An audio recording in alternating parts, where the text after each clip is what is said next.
Dear student, it gives me immense pleasure and proud feel in communicate to you, because today I want to place before you a very important topic and the related issues, that is ethics, moral philosophy and moral judgments.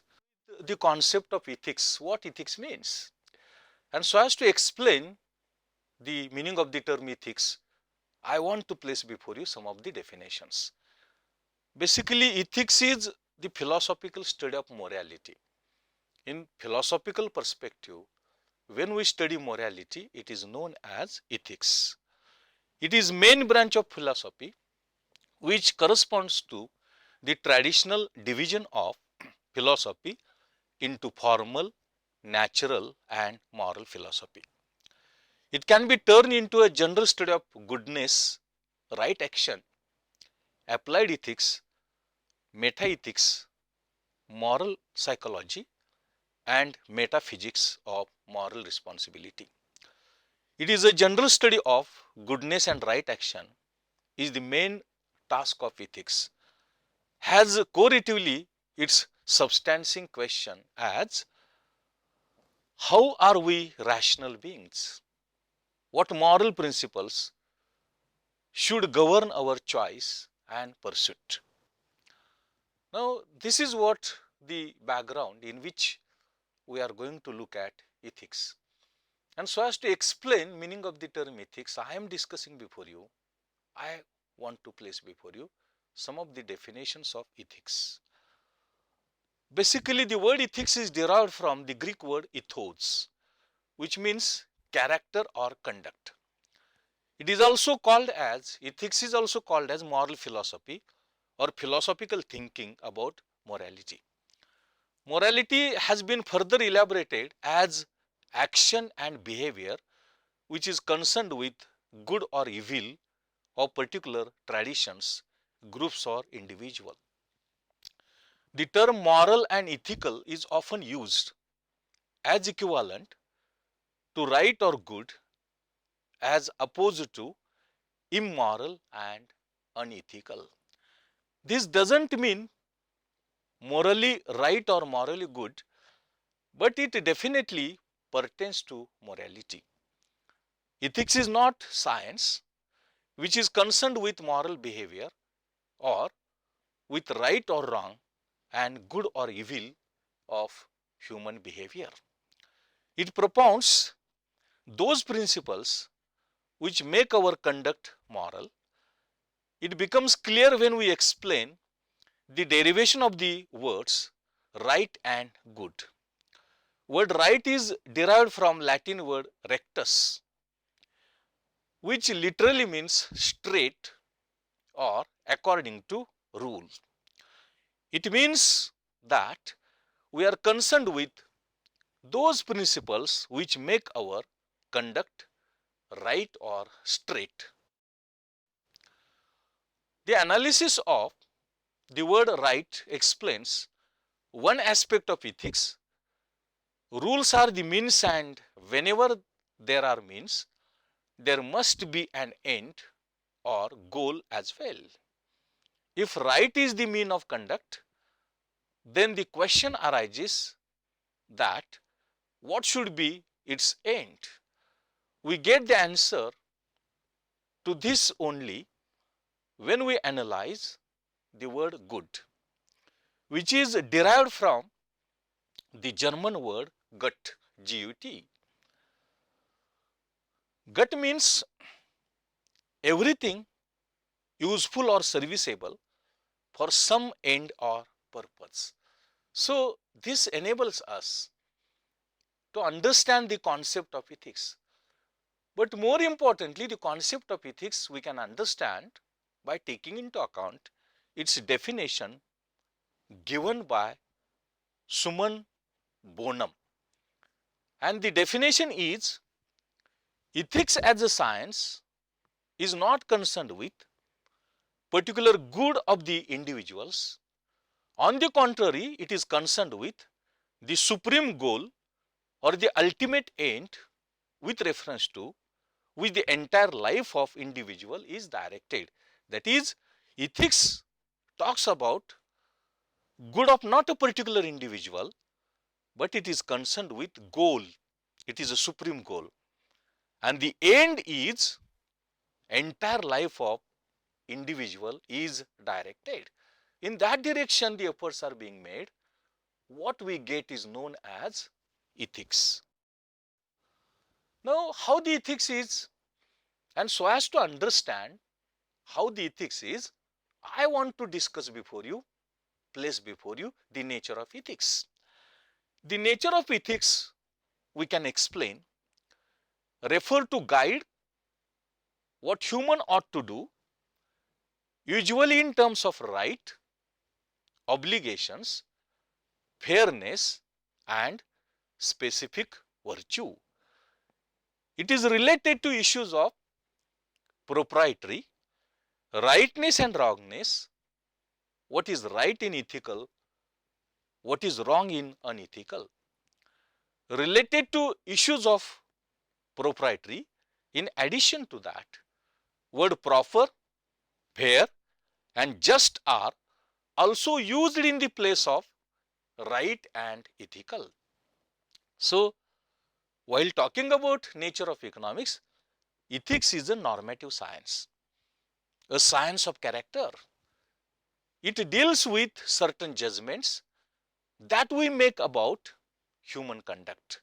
And therefore, Murray Head is a philosophist who tries to explain the nature of ethics as ethics is not merely concerned with temporal behavior, but it forms the basis of legal decision. That is, it is not merely concerned with the temporary behavior, but it takes a form of the basis of legal action. It is not a practical science. It is also not an art, because art depends upon result, while ethics is based on motive. This is what which is necessary to be taken into account. The nature of ethics is. Then next, then it is necessary to discuss on the scope of the ethics. And while talking about scope of the ethics, it is ethics includes its own subject matter. Its own subject matter. It is a normative science that deals with moral ideals or good in the nature of our conduct. It doesn't inquire into the origin of human conduct, but emphasizes on the contents and various problems of moral consciousness, like motives, intentions, voluntary actions and so on. So far as the describing of scope of the ethics is concerned, it is wide, which is mainly concerned with principles or causes of action, and it includes what obligation is common to all, what is good in all good acts, the sense of duty and responsibility, individual and society. Now, there are spheres of scope of ethics as well. They are moral, they are social, they are religious and they are political. Thus, the spheres of the scope of ethics can be divided into four categories: moral, social, religious and political. Now, in ethics also, it is of necessary to consider the branches of ethics, and basically there are four branches of ethics. One is descriptive ethics, another is normative ethics, third is meta ethics and fourth is applied ethics. Now, this is what the nature and scope of ethics is. So, the question that arises before us is, what is the importance, what is the significance, what is the relevance of studying ethics. Number one is that understanding of development of character, studying of development of character is enabled. It is because of study of the ethics. And therefore, development of character we get acquainted with, we understand it is because of ethics.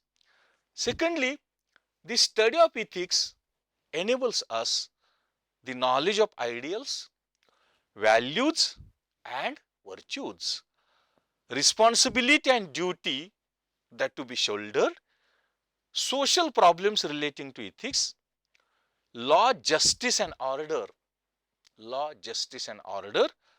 to be followed, unity in religious, political and economic fields, ultimate end and utility in the psychological field. These are the points. These are the points with the help of which we can understand what is importance, significance and relevance of ethics is. Now, this is what the term ethics is. These are the things which are necessary to be studied so far as ethics is concerned. So, moving on the next concept, that is moral philosophy. When we get acquainted with ethics, it is necessary to know what moral philosophy is. Actually, philosophy is the methodological work of thoughts. It is an art of life. Tries to understand the meaning and the value of life. It is an attempt to understand the ultimate reality.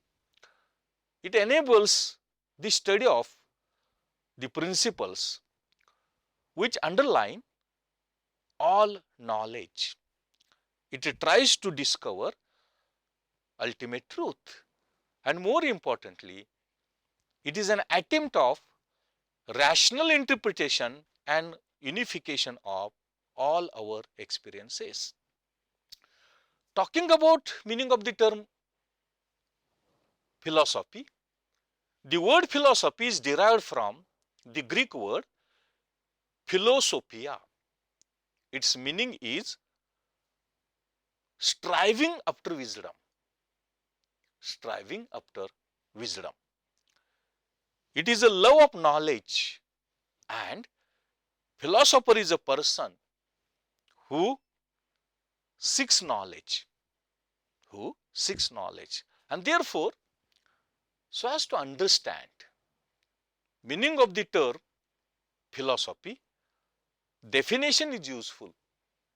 And the definition tells us that philosophy is the study of reality underlying phenomenal world.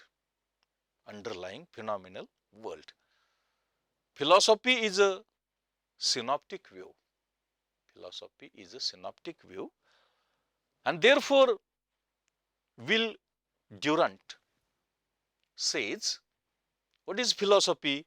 The study of experience as a whole or a portion of experience in relation to the whole is known as philosophy. That is, it is study of experience of whole or in portion of experience in relation to the whole. Now, philosophy is usually persistent attempt to think consistently. It harmonizes the conclusions of different sciences, and more importantly, it is the mother of all sciences, and therefore its conceptual analysis is of crucial importance. It is of greater importance. Next, now after understanding the concept of philosophy, meaning of the term philosophy, what can be the branches of philosophy? Philosophy is divided into different branches. And in that perspective, when we look at it is found that yes, philosophy has the number of branches. The branches of philosophy comprise of metaphysics, epistemology, logic, ethics, aesthetic, analytical philosophy, social philosophy, political philosophy, philosophy of religion. This is what the philosophy is expected that is required. Already I have mentioned that philosophy is ethics, or ethics means philosophy, and that gives us an idea to study ethics in the perspective of philosophy. Plato said, philosophy begins in wonder. Philosophy begins in wonder. Ethics is a branch of philosophy, arises from the curiosity about the values involved in the human behavior. The word ethics is derived from Greek word ethos. Its meaning is customs, usages, or habits. Ethics is also called as moral philosophy. Moral philosophy. The word moral is derived from the Latin word mores, which means customs, usages, or habits. The root word ethos indicates that this branch of philosophy was originated in Greece, and the credit goes to Aristotle. Ethics is philosophy, so understanding of meaning of the term ethics is necessary. Paulson says ethics is a science of customs or morals. Ethics is a science of customs or morals. McInnes says it is the study of what is good or right in conduct. Seth says the science of the good. Ethics is the science par excellence of the ideal and the out. Jothena Sinha says ethics is the science of the highest good. William Lilly says ethics is the normative science of the conduct of human beings living in societies, science which judges this conduct to be right or wrong. It can be good or bad. Now, how the ethics is? And so as to answer this question, it requires to discuss the nature of ethics. It includes ethics is a science, it is a normative science, it is a science of deals involved in human conduct, it evaluates human action. Ethics, a theoretical science or a practical science. Ethics is not an art. McInnes says, compared ethics with art and declared that ethics is different from art. Ethics is related with the values. Now, what are the areas which are covered in ethics as a moral philosophy? It is descriptive ethics, normative ethics, meta-ethics, applied ethics. Now, how the moral reasoning in ethics has been developed? And so as to answer that, development of moral reasoning is of necessary.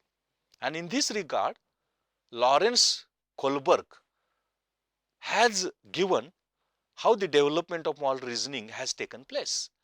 He says it is resembles to certain extent with Piaget's theory of cognitive development. Kohlberg's theoretical model is much more complex than the model given by Jean Piaget. On the basis of thought processes shown by responses to his dilemmas, Kohlberg described 3 levels of moral reasoning. Each stage is further subdivided into 2. They are level 1 pre-conventional morality, level 2 morality of conventional moral conformity, level 3 moral of autonomous moral principles. It requires to discuss. One is level 1 pre-conventional morality. This is the most basic level of morality. The locus of control is outside the individual. Level 2 is morality of conventional moral conformity. As an individual grows in a complex human society, he or she tends to internalize the standards of authority figures. Approval of the society is the locus of control of the moral behavior. Level 3 is morality of autonomous moral principles. Confronted by the complexity of moral issues, people now realize the conflicts between moral standards and make their own judgments on the basis of principles of right, fairness and justice.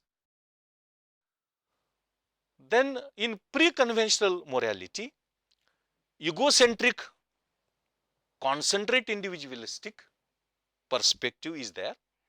At this level, moral agent doesn't consider the interest of others.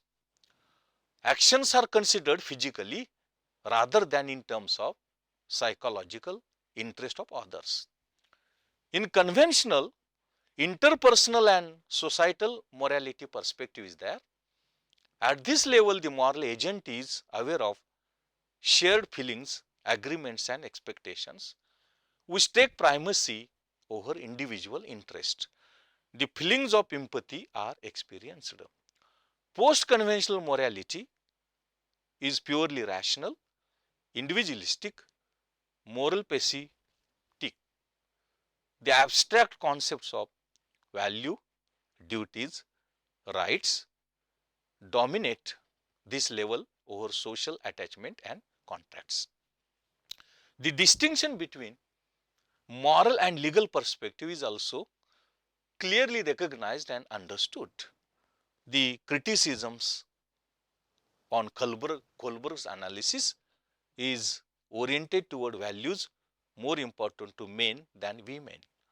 Lack of a clear relationship between moral reasoning and behavior. Highly time consuming to create the evidence. Modern theory of moral or modern moral theory, it is acceptance and reality. This theory has been propounded by Kant. Kant says the universe has two faces, the real universe and the apparent universe. The things as they are in themselves exist in the real universe. The things as they appear to us exist in apparent phenomenal world. Kant believed that due to the categories such as qualities, space-time relations, the real nature of objects is altered. Human reason centers about three questions. What may I know? What ought I to do? What may I hope for? Moral law is autonomous as the source and the authority behind the law is the individual's own will. The moral law doesn't operate through the influence of external factors. Kant's notion of goodwill, Kant holds that goodwill is the only good. Kant says nothing can be possible, be conceived in the world or even out of it, which can be called good without qualification except a good will. Maxims of morality is necessary to be considered. Act only on that principle which can be universal law. Don't use any person, including yourself, as only means. Act as a member of kingdom of ends. Besides this, besides maxims of morality, there are also postulates of morality, and they comprise of freedom of the will, immorality of the soul, the existence of God. Then J.S. Mill also talks about utilitarianism, talking about morality. He says utilitarianism is the universalistic form of ethical hedonism. Hedonism is the theory which believes that hedon or pleasure is the highest good, the supreme ideal of life. Forms of hedonism includes two forms of hedonism: psychological hedonism, ethical hedonism. Ethical hedonism has two forms: egoistic hedonism and universalistic hedonism or utilitarianism. After J.S. Mill, Jeremy Bentham has contributed, which he termed as gross or quantitative utilitarianism. Nature has placed mankind under the governance of two sovereign masters, that is pleasure and pain. These masters point what we ought to do and determine what we shall do. Bentham argues that we do not desire pleasure, therefore we ought to desire pleasure. Pleasure is the only desirable, all other things are wealth, power, knowledge, etc. are desired because they lead to happiness. Bentham says, weigh pleasures and pains in our actions. An action is the right if it produces pleasure. An action is wrong if it produces pain. The worth of an action consists in its utility to produce pleasure and to avoid pain. Mills redefined qualitative utilitarianism. The theories of Bentham and Mill have many common points. In some points, Mill differs from Bentham. The redefined or qualitative utilitarianism can be summarized as the moral criterion is utility or the greatest happiness principle. Actions are right if they promote happiness.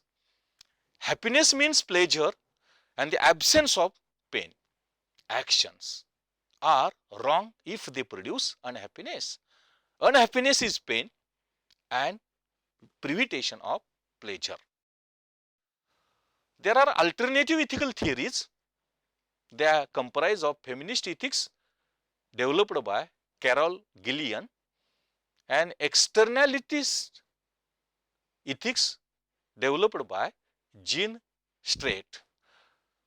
Carol Gillian says, like a few other feminists, has emphasized issues related to women's rights and behaviors, particularly their caregiving ones.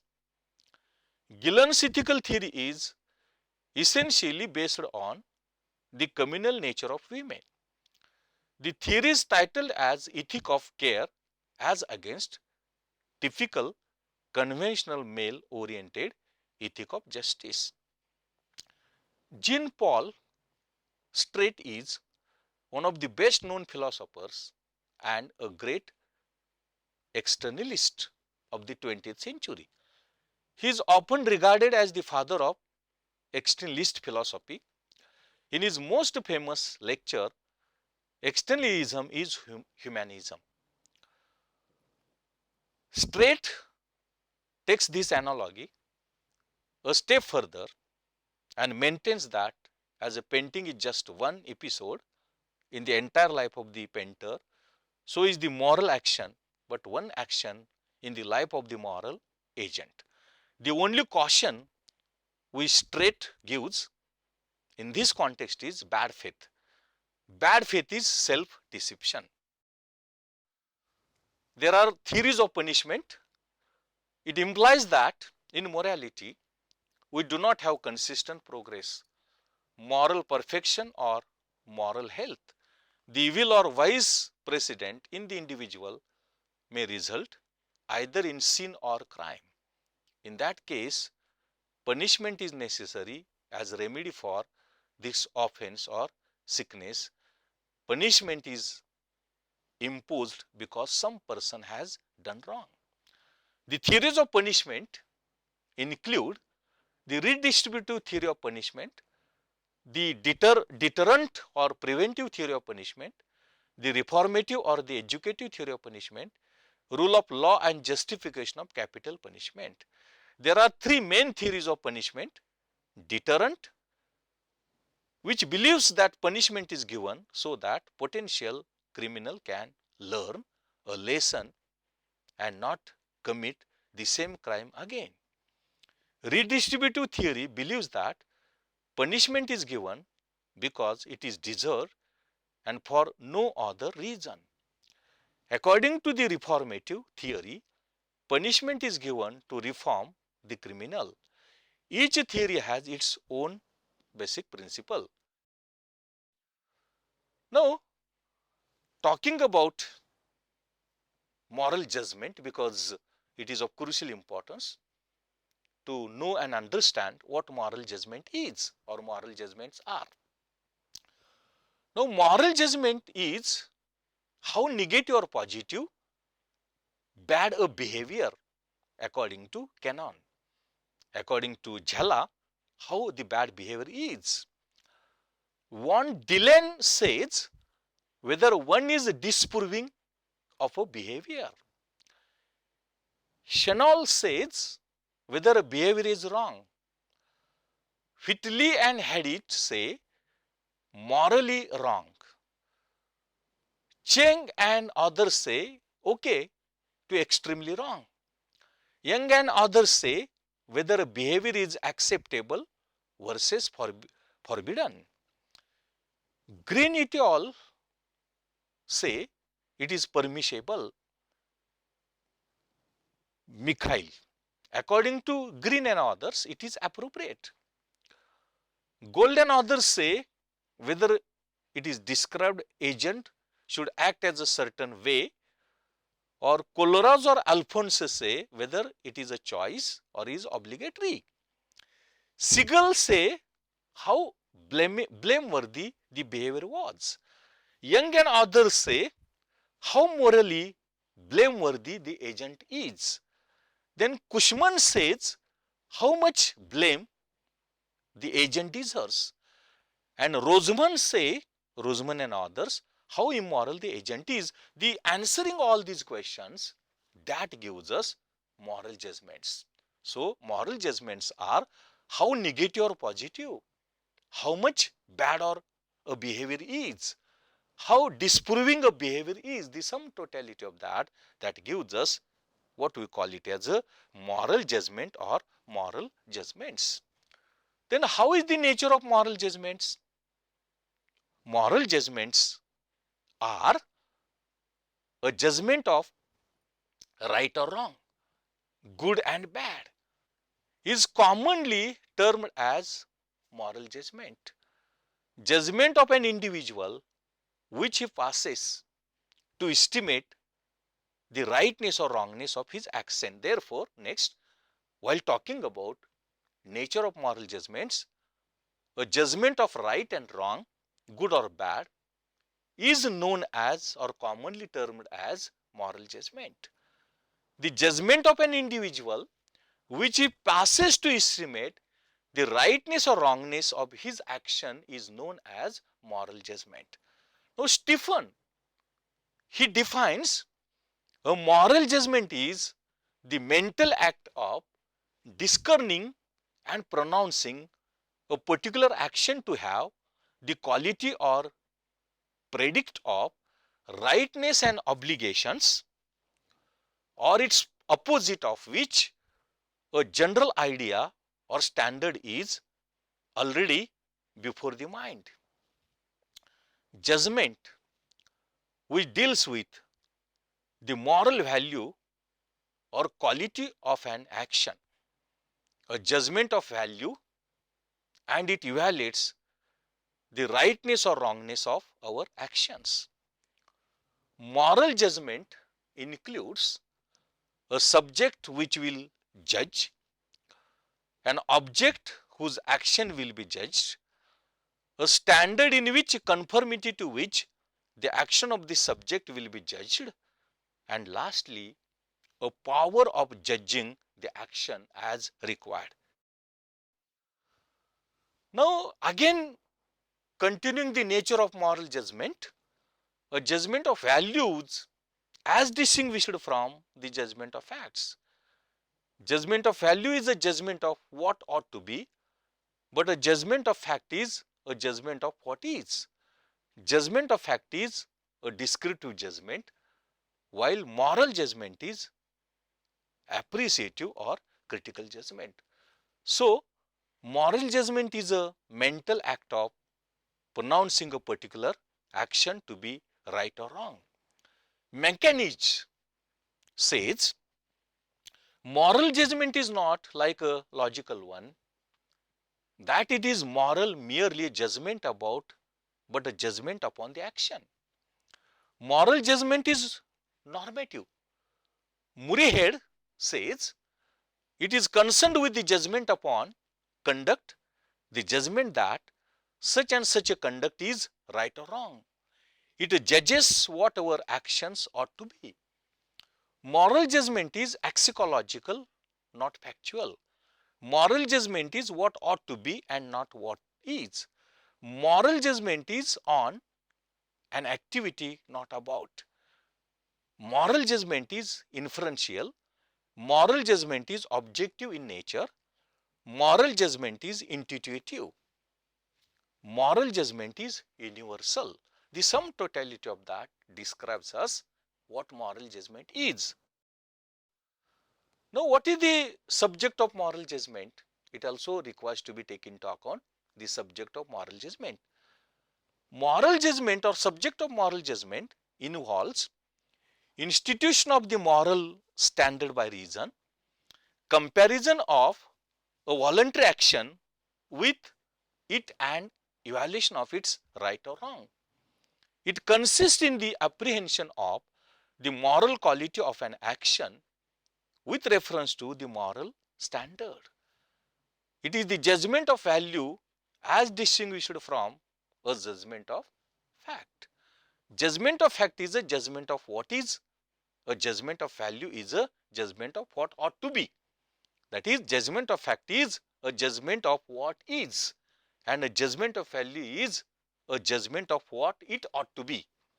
Mental act of disconcerning and pronouncing a particular action to be right or wrong, that is the subject of what we call it as a moral judgment.